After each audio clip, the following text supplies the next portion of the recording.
নোটিছখনত তেনেকুৱা কোনো ধৰণৰ কথা নাই। এখন সাধাৰণভাৱে নোটিছ দি মানুহক কৈছে আহক ৰাজহুৱা শুনানি কৰোঁ।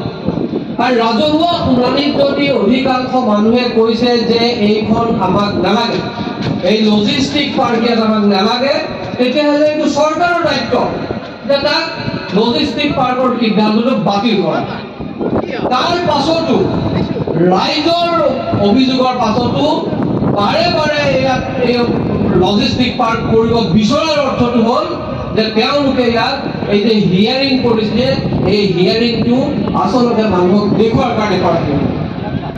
আৰু সেইকাৰণে ৰাইজে নিজে মানুহ প্ৰশ্ন কৰিব লাগিব যে এনেকুৱা এটা ধৰণৰ হিয়াৰিং যিটোৰ উদ্দেশ্যই আছে ৰাইজৰ প্ৰস্তাৱক নাকচ কৰা, তেনেকুৱা এটা হিয়াৰিঙৰ পিছত তেওঁলোকে যদি আমাৰ বিৰুদ্ধে সিদ্ধান্ত লওঁ, সেই সিদ্ধান্ত আমি মানি নলওঁ বুলি এইটো প্ৰতিজ্ঞা কৰিব লাগিব আপোনালোকে যে তেনেকুৱা এটা হিয়াৰিং আমি মানি নলওঁ।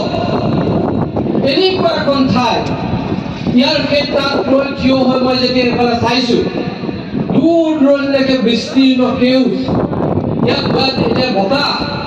আজি আপোনালোকে কল্পনা কৰকচোন, এনেকুৱা ঠাই, এনেকুৱা এটা মনোমোহা পৰিৱেশক লজিষ্টিক পাৰ্কৰ নামত তেওঁলোকে ধ্বংস কৰিবলৈ গৈ আছে।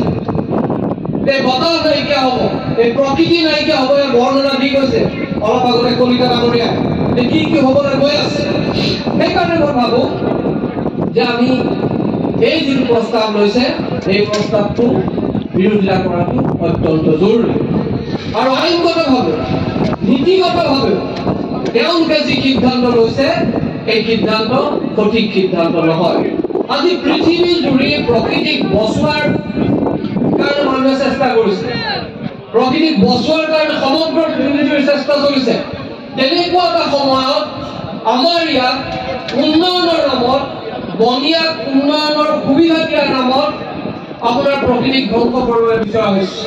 আৰু এনেকুৱা এটা ঘৃণনীয় জঘন্য কাণ্ড মই ভাবোঁ যে কোনো সচেতন মানুহে, কোনো মানুহে মানুহক ভাল পোৱা মানুহে, প্ৰকৃতিক ভাল পোৱা মানুহে এনেকুৱা এটা সিদ্ধান্তৰ বিৰোধিতা নকৰাকৈ নোৱাৰে। আৰু যিবোৰ মানুহে ইয়াৰ পৰা বিৰোধিতা নকৰিব, আপোনালোকে গম পাব যে সেইবোৰ মানুহ প্ৰকৃতিৰ শত্ৰু আৰু মানুহৰ শত্ৰু। এইটো অত্যন্ত দুখৰ কথা যে আজি অসমত কি ঘটনা ঘটিবলৈ আৰম্ভ কৰিছে।